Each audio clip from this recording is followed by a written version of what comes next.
monthly series where we do a talk that educates the community on different issues we're working on, or in this case, a different concept, a different idea that guides our work. This particular concept was outlined in our first book, The Black Book. It's a book that's co-authored by myself, introduce myself, Grandpre, Director of Research, believes that beautiful struggle, and your speaker tonight, Dayvon Love, Director of Public Policy, believes that beautiful struggle. Just a brief introduction.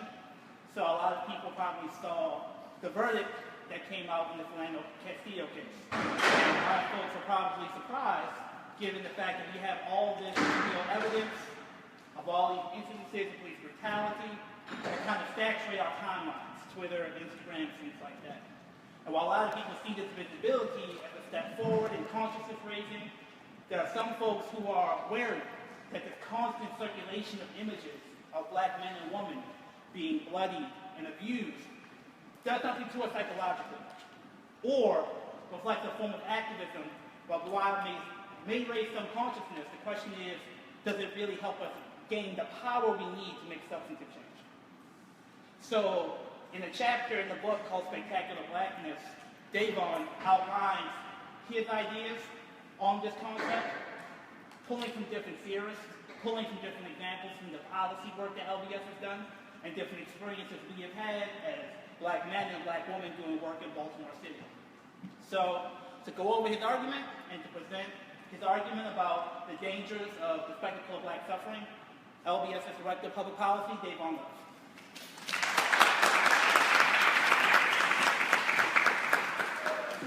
All right, good evening, everyone.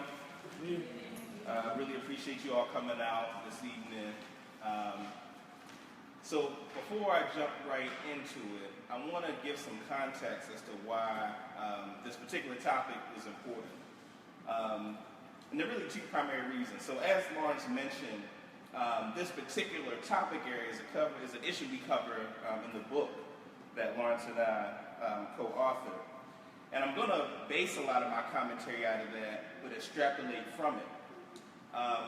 As a person who was born and raised in Baltimore, and as a person who has come up in many respects in terms of my own socialization through many white-led organizations, right, nonprofits that proliferate the city, that work directly with youth, there's a unique perspective that I think that brings, being at the point that I'm at now, with the grounding that I've been able to develop post that particular socialization. I'm a person that, for me, it's very important whenever I present to be very clear that my ability and the ability of those that I've affected around me to do the effective work that we've been able to do comes as a result of world-class black mentors that have invested time and energy into training myself and others in such a way that has allowed our work to have the force that it has. And I think too often what ends up happening is that the genealogy, right, the connections between a person's work and ideas and those that incubated and socialized them often get lost. And as I go through this talk, it'll become clear why that's important. The other reason why, for me, it was important to do this talk is because as a person who has kind of watched the national conversations around activism, both as a person who for many years was intentionally distant from it, but also as a person that when the uprising happened a couple of years ago was kind of thrust into it. There's some unique trends that I think exist in the current moment as it relates to what many folks call activism. And much of it was very concerning for me because there are ways in which racism and white supremacy reverberate all throughout the advocacy sectors that we attribute activism to. And too often there isn't the vocabulary to give words and language to describe some of those terms. A lot of times the differences of opinion are framed in the context of personal disagreements and beefs, as opposed to really understanding some really important institutional and structural ways in which white supremacy shows up in certain activist spheres. So that's why it's really important. This particular topic was important. to really try to set the stage for a consciousness around activism that had fidelity to the Black radical tradition and was aware of the way white supremacy operates. So I'm going to do this in 4 parts. I'll probably talk for between 30 to 40 minutes. After that, engage in conversation. 4 parts of the talk. The first part, I want to just give some historical context. The second, just talk about some of the philosophical dynamics of the historical context that I'll provide. I'll talk about the material implications of the implications that I mentioned before that, and then just talk about some solutions to the things that I've identified. So I think in order to really understand the crux of this topic, it's very important to understand the extent to which the notion of Black inferiority has been ingrained in the collective American consciousness. One of my mentors once said that there are 3 parts to the collective American imagination as it relates to race. There's the white savior, the helpless Negro, and the special Negro. And what he argues is that this notion of the helpless Negro is this representation of Black folks inherently in need of someone outside of themselves to fix their circumstance. The white savior, of course, to save the helpless Negro, and the special Negro is a way to explain away what is observed as exceptional instances of Black folks who are competitive in the spheres of civil society with white folks. And that particular framing is important because most of the information that we consume about people of African descent is information that reinforces ideas of Black inferiority. We can start with the fact that many of us, when we're asked about the ancient civilizations that were advanced in the realms of civil society, that many of us are socialized to immediately go to Greece and Rome. And while this may sound like an academic matter, it's very important because if most of the information you receive about people of African descent begins with enslavement, then everything else will look like progress. And that ideas of Black people, people of African descent, operating entities and institutions that are understood as high levels of society, that becomes an unbelievable idea if we're only exposed or primarily exposed to ideas of people of African descent being enslaved, being victimized, and being in need of Europe to save it from savagery, right? This is the general narrative that we're providing. In fact, one story that I think is important from myself, as a person who, my career as a debater in high school and in college, much of it was situated around conversations of racism and white supremacy. In 2008, I had a conversation with a gentleman who was really learned in African history. And one of the things that he said to me, we just having a random conversation, he was a high school debate coach, and he said, Dayvon, you know Africans were traveling back and forth across the Atlantic Ocean before Europeans were. And my first initial response was, why do we always have these conspiracy theories? Black people always doing stuff first. I'm clear that racism and white supremacy exist, and when we come up with these kind of conspiracies, it doesn't really help our ability to talk to people about this. So that was my initial response. A few months later, I was on YouTube. I saw a lecture by Ivan Van Sertima called They Came Before Columbus, and then eventually read the book. And there were 2 things that I realized after I watched the video and read the book. The first thing, I had to ask myself, why was I so willing to be dismissive of this idea that Africans were navigating the oceans prior to Europeans? And the only answer that I could come up with was that I had never been taught anything that resembled Africans doing something that I understood as a thing that people in advanced civilization do, which is navigate the ocean, right? That, again, as a person who was committed to these issues, that my own socialization, the fact that I had not encountered that kind of history, relegated my thoughts to not being capable of seeing people of African descent as doing something that important. And really in my learning more about it, I came to realize not only were Africans traveling across the Atlantic Ocean, but in fact Europeans were the only people in the world that thought it was flat, right? They essentially got it from the Moors, who had been navigating for centuries, and Europeans were essentially copying off what the Moors had already learned, right?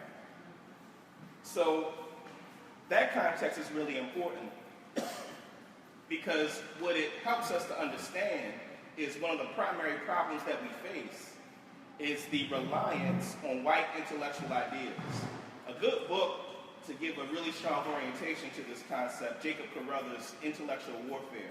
One of the things he says is that really the battlefield in which white supremacy, the way that it manifests itself is in the area of intellectual engagement.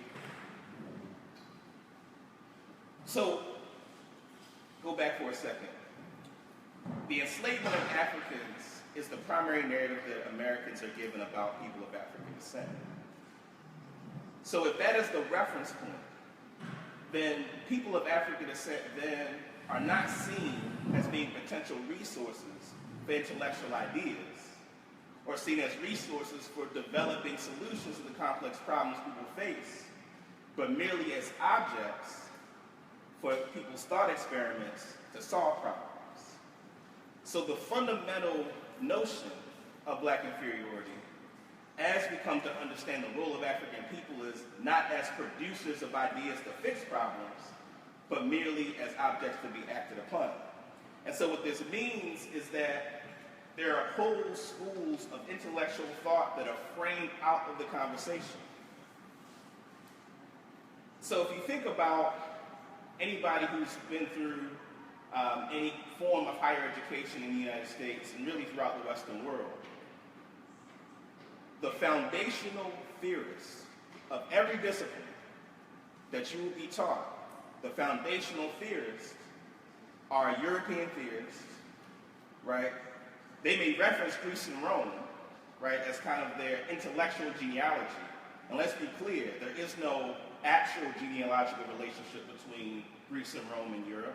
It's what they manufactured for the purposes of the European Renaissance, Enlightenment, and modernity to justify their project of colonialism.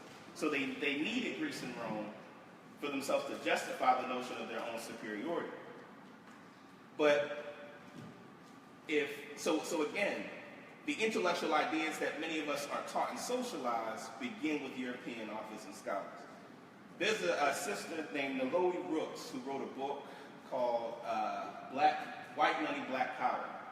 And she documents the Black Studies Department programs around the United States that really came to prominence in the 60s.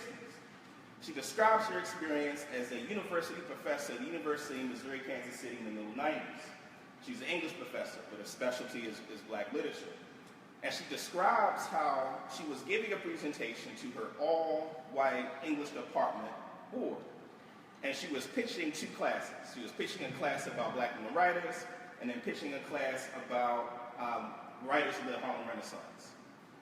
After she finishes presenting, there was like this weird moment of silence, and then she said one of the faculty members leans over to the chair and says, "It's amazing that she thinks black folks have written enough that you could have two separate classes on black literature," right? For me, that story is illustrative of the way in which white supremacy has socialized many people to see the intellectual works of black people as narrow, right? As having not written enough that you could base intellectual ideas on what black folks have written. But when in fact, when you go back and look at the intellectual works of black people, even during enslavement and Reconstruction and throughout our history in the United States, that we have authored high intellectual works that have been used to produce solutions to a lot of different problems. Let me give a couple of examples, I think, that really brings this to life. So most people don't know this, but Coppin State is one of the few HBCUs that's named after a black woman, right? Named after Fannie Jackson Coppin. And if you're familiar with Fannie Jackson Coppin, she was an educator. She went to Oberlin College and then eventually became the director of the Institute for Colored Youth in Philadelphia in the late 1800s and early 1900s. So I had known this for years, but I was curious as a person who was an educator. I was sure she wrote something, and so I was trying to find if she had ever written anything. And it turns out that she actually wrote a book, partially autobiographical, but then she also writes about her teaching methods, right? And what I found fascinating is I'm not talking about just kind of broad advice about teaching. A section about how you teach geometry, a section about how you teach literature. And we're talking about something published, I believe, in like 1906. If you ask people who are charged with teaching black children, if they had read Fannie Jackson Coppock, most of them would tell you no. In fact, if you ask the professors who are teaching people how to teach black people, they probably don't even know who Fannie Jackson Coppock was. I was doing some archival research and found out that at the time of her prominence, in the early 1900s, she was such a sought-after educator that her and her husband, thinking around 1909, moved to South Africa to start a school. Her husband was a bishop in the Methodist Church, and so they went to South Africa to start a school. And she was listed in this newspaper as one of the 5 most influential black people in the world, right? So again, if we think about how we view black people's intellectual work, right? Most people are only exposed to black people as a problem, but not as authors of critical works that will be useful for solving the problems that we face today. I mean, imagine how useful that work would be for teachers that are teaching black kids from a person who was teaching black kids during Jim Crow. But instead, we are in a society where the primary orientation in terms of the intellectual work, in terms of how to deal with black people, is how to use Europe and European ideas to solve problems of black people. And that has implications beyond just kind of a moral imperative. Some people hear that as kind of a moral imperative. But I want to talk about kind of the substantive implications of that. So if you think about an institution like the black church, and you think about, so one of the primary theories that is universally read, if you're a person who is any kind of scholar on any kind of work having to do with people of African descent, you've probably read Karl Marx, and you're probably familiar with Karl Marx, right? One of the things that Karl Marx is famous for saying is the quote about religion being the opiate of the poor. And so if you talk to a lot of folks who are democratic socialists or communists, right, there's a strong resistance to anything that resembles religious doctrine. One of the problems, though, so if we adopt a Marxist framework for looking at black people's religious and spiritual institutions, we run the risk of stigmatizing those institutions in ways that are not true to how those institutions have actually manifested itself historically. What I mean by that is the reason Karl Marx says that religion is the opiate of the poor, he talks about these cathartic experiences, which takes people away from their material situation. But if you study African forms of spirituality, this distinction from the spirit and our life on earth are not separate. That all that is physical is a manifestation of the spirit. And that you cannot not authentically engage the spiritual world without dealing with your current material situation. And if you look at the function that the black church has played historically, the black church historically has been the base from which black freedom struggle has been able to be effectively waged. Now, there's certainly been a lot of cooptation of the black church over the past 50 years or so, right, and even longer. But the reason why I use that example is because, and I've seen publications of young black folks criticizing the black church without having a proper understanding of the role that the church has had. And this is a question of whether you're religious or not, right? This is merely a question of understanding the history of the church, its role and function in our society. But that's often the effect that using a lens that comes from European scholars has. It has the effect of teaching us to see our own institutions and ideas as pathological and inferior. So if black people are understood to be inferior, then our intellectual products will be understood to be inferior. And that white European ideals will be projected on to our understanding of ourselves such that we understand ourselves based on the way that Europeans have theorized the world. And so a part of what that's done is that our primary relationship to struggling for our freedom has been this idea of resistance, this idea of challenging power, instead of this idea of building power. I'll talk about that later, more about that later. But what's important to understand is, what that means also is that black folks that are closer in proximity to whiteness are elevated in this society in such a way where they get to speak authoritatively about black people.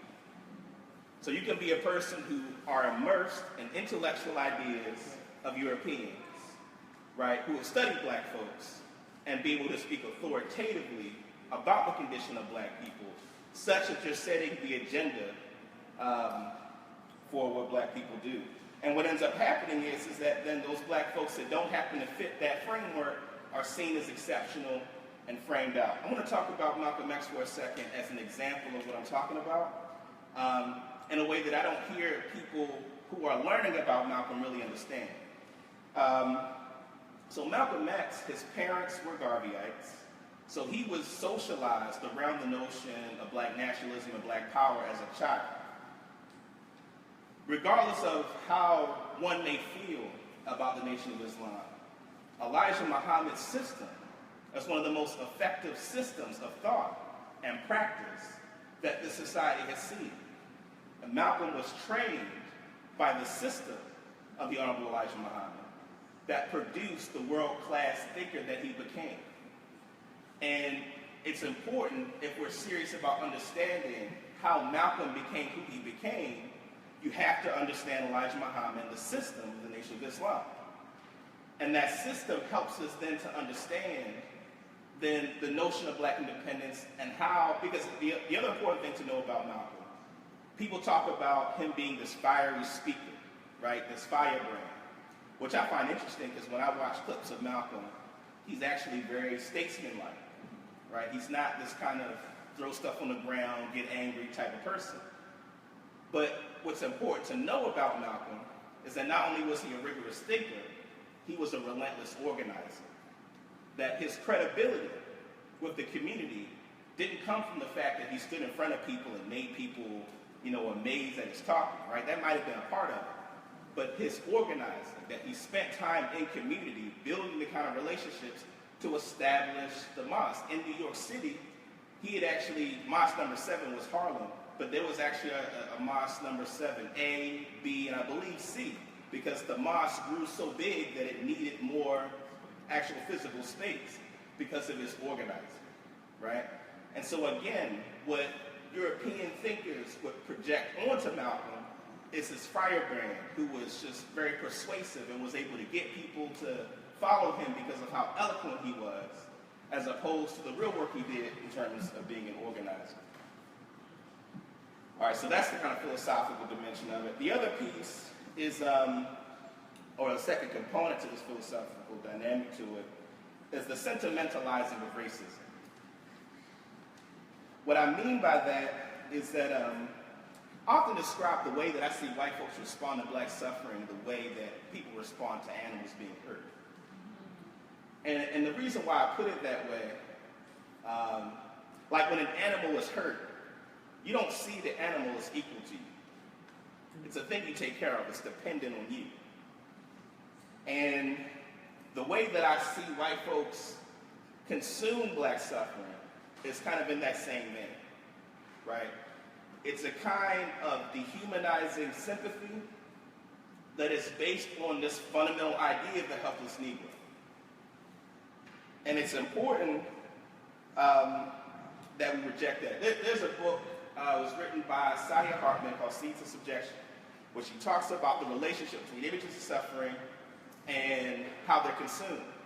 And one of the things that she remarks about are a lot of the slave movies, where the brutality of like the visual brutality of slavery is represented as kind of the substance of why slavery was so bad, and enslavement was so bad.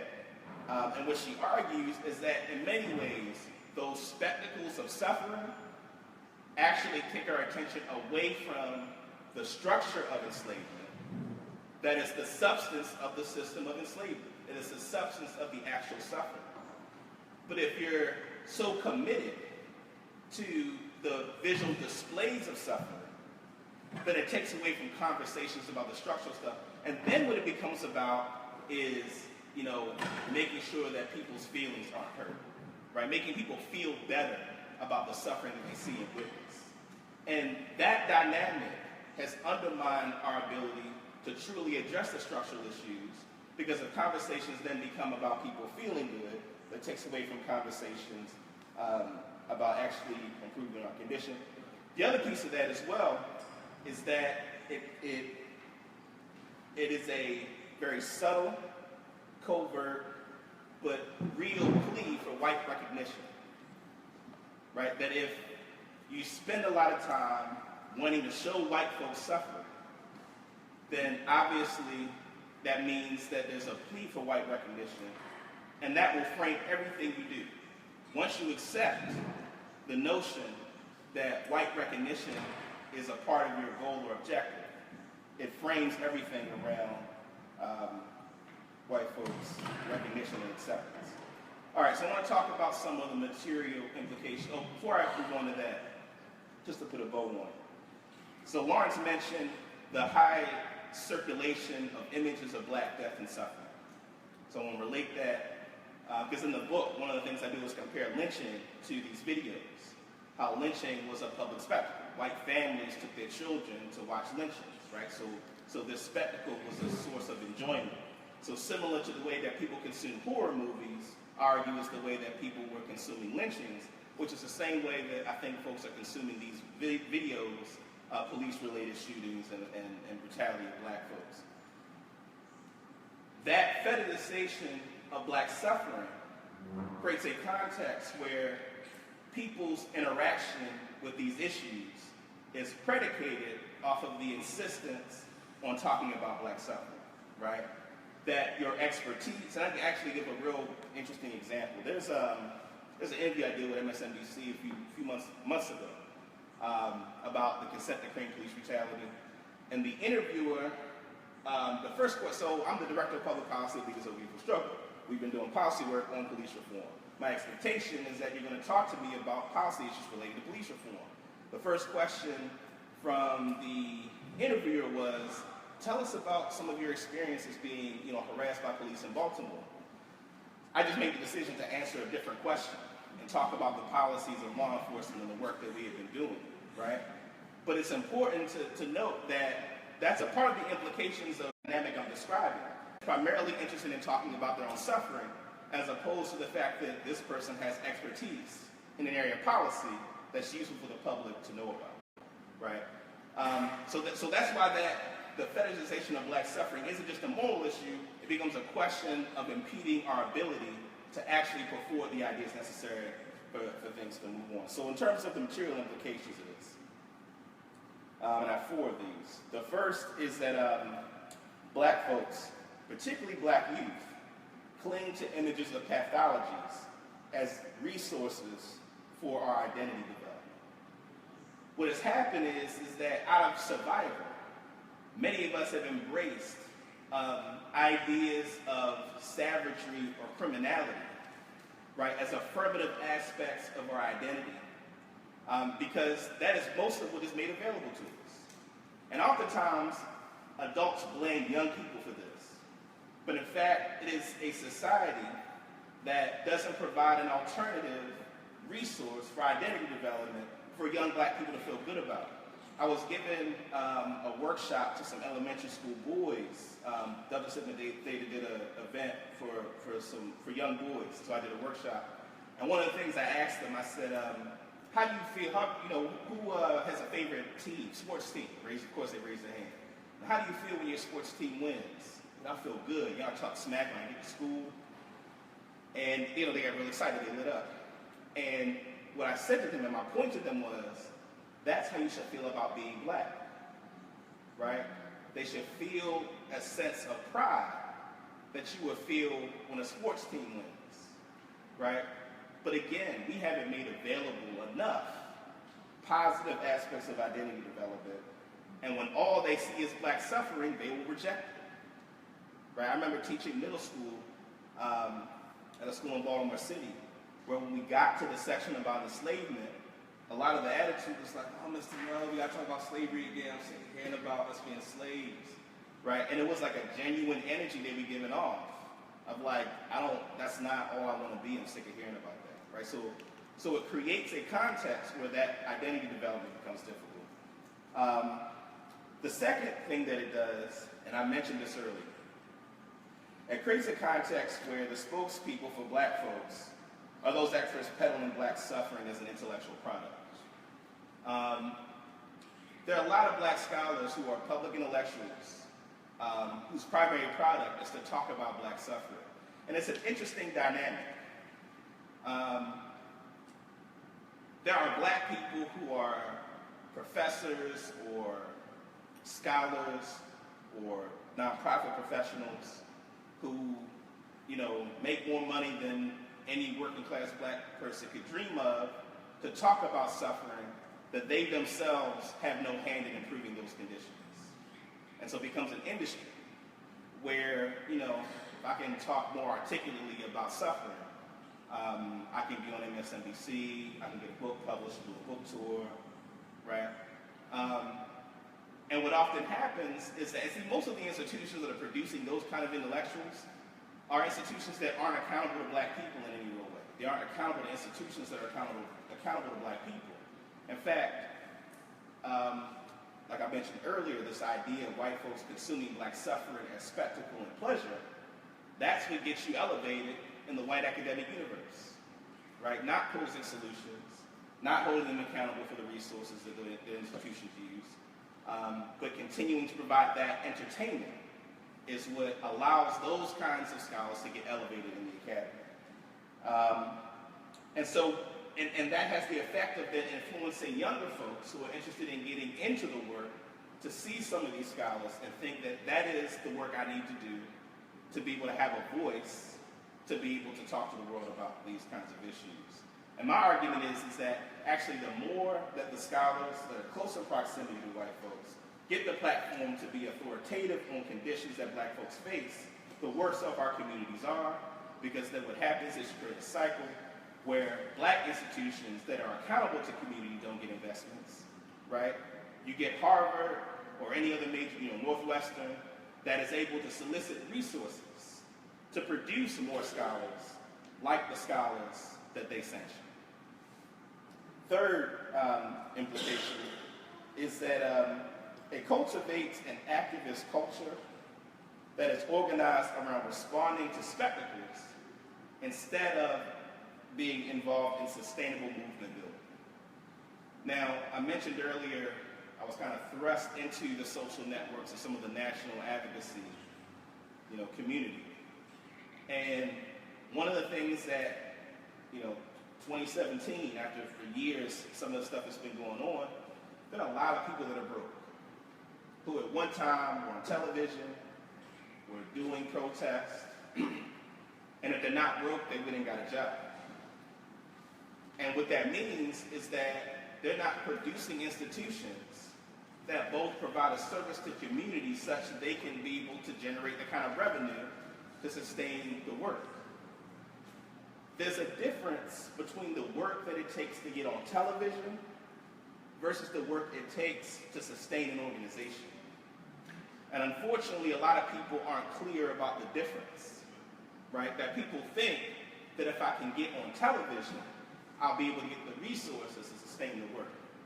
And one of the things that I want to put forward is it's actually the opposite.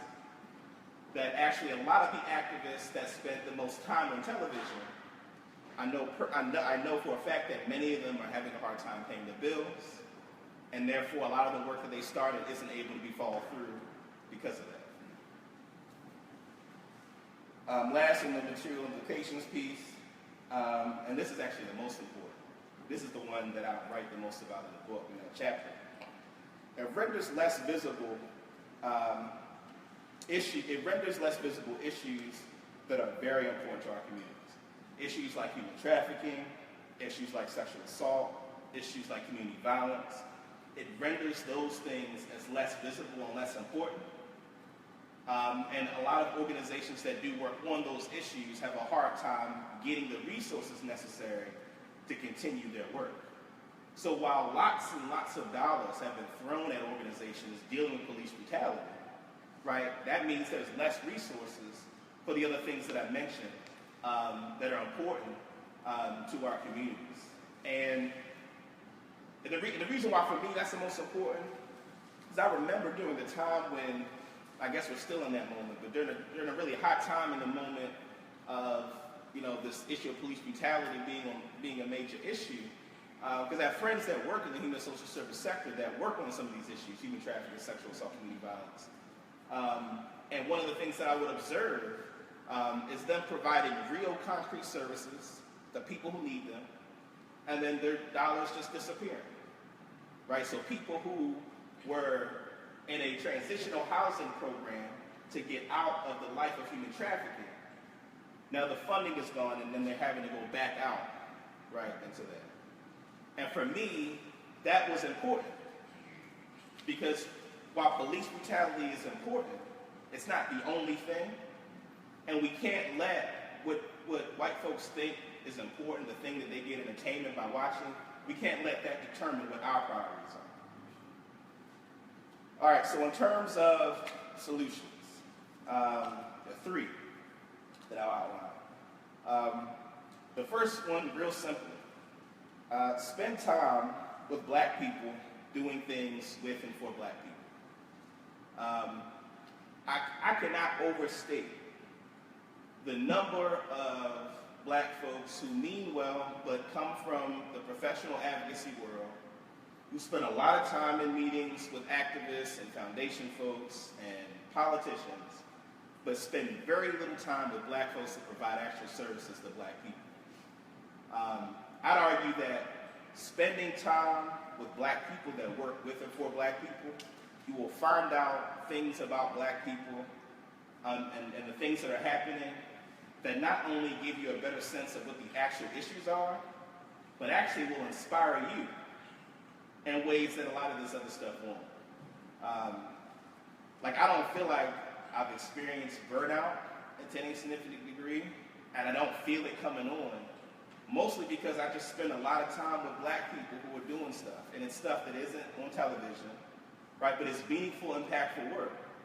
And so when I'm in those rooms with elected officials, foundation folks, and I speak strongly in the ways that I'm talking here, I do it with the level of confidence that I do because I know the things that folks are doing in our communities. It's not abstract to me.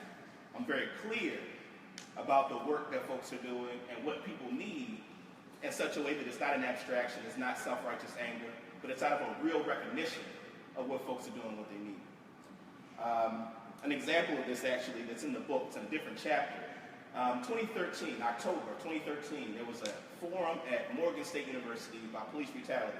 It was convened by the Legislative Black Caucus that at that point was chaired by Delegate Aisha Braithwaite, Prince George's County. Those present at the meeting was the former Delegate Joe Carter, who was a delegate at the time, Delegate Cheryl Glenn, and State Senator Joan Carter Conway. And it was a forum where families that had experienced police brutality could come up and tell their stories. And they had the commissioner there, who was Batts at the time, the sheriff, John Anderson, was there, and Toby Goodwin was there, chief of school police. So all the folks that you would need there were there, and it was convened by the Legislative Black Caucus of Maryland.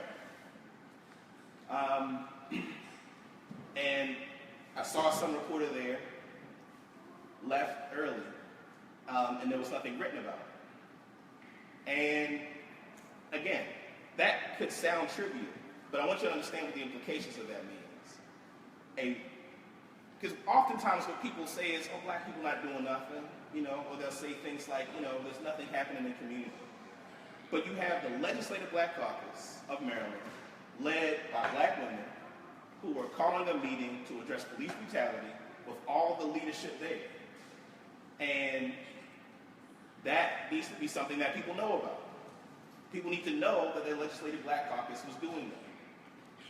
Because then it might inspire those who are looking to do more to then go to the Legislative Black Caucus and see how they can be helpful moving the effort forward. So it not being out there affects people's ability to join the kind of efforts that people need to join, and in fact, again, feeds this narrative that black folks aren't doing anything. Okay, second thing.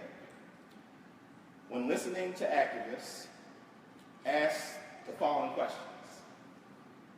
What organization or group of individuals are they accountable to? What is the track record of that organization or individual? And where does their money come from? You should ask those questions. The reason you should ask those questions is because those questions will help you to determine the extent to which that person should and can authoritatively speak on the issues facing black people. Because again, there are lots of well-meaning white organizations that will do that and will try to set the agenda for what black folks need. If we become clear about who people are and who they're accountable to, it'll help us know who to give credence to in terms of setting the agenda for our community, and it'll let you know who not to give a whole lot of credence to. And that's important because there are a lot of organizations setting the agenda for our community that should not. And a way to stop them from doing so, in many instances, is just to make it public, to say it. I mean, you'd be amazed at how squirmish a lot of these organizations are around these issues who do this work, that if you just simply say, and I know because we've done it, right? Lots of organizations who were led by white folks, who we had to call them out. And we didn't call them out for the purposes of trying to be macho and bravado. It was for the purposes of getting them out the way, right? And it's been effective in the efforts that we've been a part of getting them out the way and being clear that they're on the right page in terms of where black folks and community are. Lastly, resist the temptation to get absorbed in the national advocacy space, formal nonprofit space of leadership, because a part of what is inherent, and this is what I mean by that. That doesn't mean don't work there. People have to eat, the support for people to be in certain institutions. What I mean absorbed into it is that there are politics to your social networks. Who you know, there's something political about that, right? So there are people that make a living off of who they know, right? It's interesting to a lot of working class black folks, that's such a foreign concept. Like this idea that you get paid off of who you know is like a crazy idea. But it's true, right? Who you know is something that you can financially benefit from. And a part of what happens is that, and so the traditional route of getting those benefits is you network with the right people. The people that have access to the resources, that can get you on television, that can get your editorial published in the paper, right?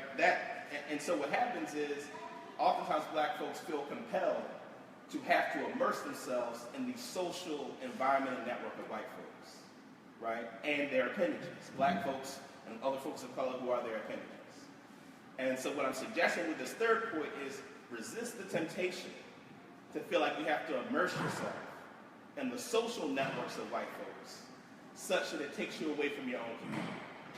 Because there's so many black folks that, again, mean well, but because of the pressures of the sector and resources, get absorbed into that social network in such a way that essentially creates a situation where they as individuals will benefit more than the actual community will from them entering into those networks, but convincing themselves that their mere presence in those networks is progress.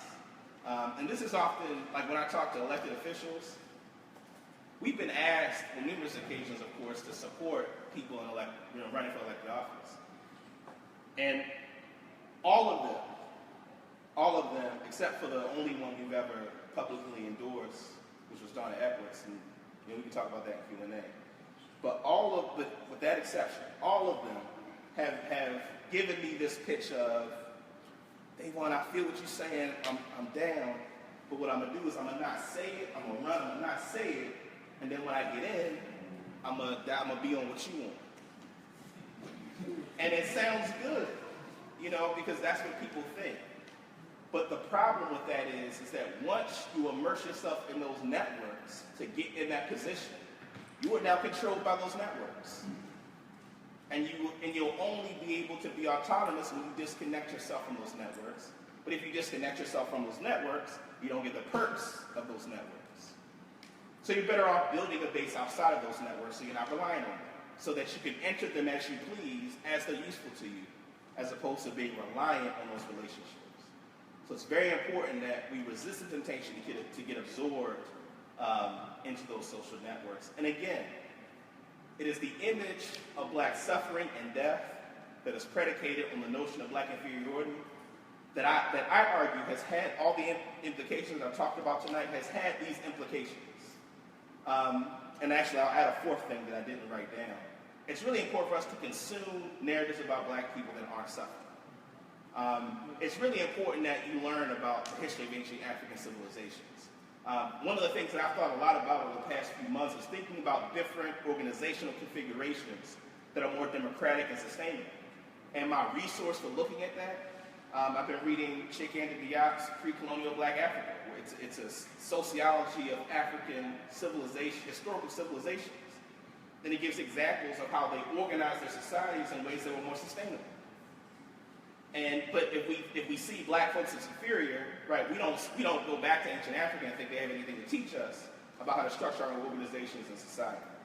So it's really important that we internalize narratives and understandings of people of African descent beyond just the suffering piece, but really understanding the substantive ideas that black folks have thought and produced, brought into existence, that could be resources for the development of the solutions of the problems that black folks face, as opposed to being dependent on and clinging to these images of suffering and constantly asking for white recognition to save us, when in many ways they're not qualified or equipped to. All right, so that's the end of my presentation. What I want to do now, before we do conversation and discussion, and one of those last solutions, one of the things that I mentioned was this idea of building an independent base. And one of the things that we decided to do as Leaders of a Beautiful Struggle when we first were founded is not to be a traditional 501c3, but to be an LLC. And to really not rely on grant funding for our ability to operate our organization. And while in the short term it's been very difficult, right, to do the work that we've been doing and live, right, in terms of eating and paying bills, over the past several years we've made that sacrifice, and the benefits have been being able to build a base of black folks and folks in community generally that support our work and effort, that has allowed our work to be effective. And one of the things that we're embarking on is our community sustainers, right, where people can give. We have a program where you can enter your information and it'll automatically take money out of your account every month. And so our suggested sustainer amount is $15. You give as little as $2. You give as much as you want. The reason why that's important, in addition to the financial piece, is that it's really important for us as an organization. We've demonstrated we have a base in terms of our work in Annapolis, our work in City Hall, just our work in community. But we want to be able to develop a practice that other organizations practice, where they have formal systems of accountability. And being sustainers is a practice of formal accountability, where it is your support and your resources that make the organization go, that we reach out to you to get your sense of how the organization is doing, and we're accountable to you directly. And so that's why the community sustainers piece is really important. So what I want to do before we get to the discussion is take about 5 minutes, and we're going to have some folks, if you're interested in becoming a sustainer, I'm going to have someone that can come around and sign people up. I'm going to go get a drink of water while you all do that, and then we'll commence the discussion. Oh, y'all can come over, in fact. Come over and sign.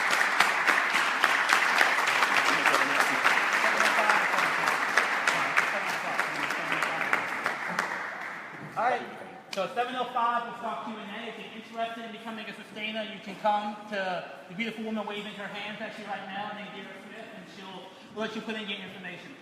So at 7:05, we're going to start Q&A. Thank you for coming out. If you have to leave, please do so. Thank you all for coming out. The turnout was great. But again, Q&A starts in just 5 minutes.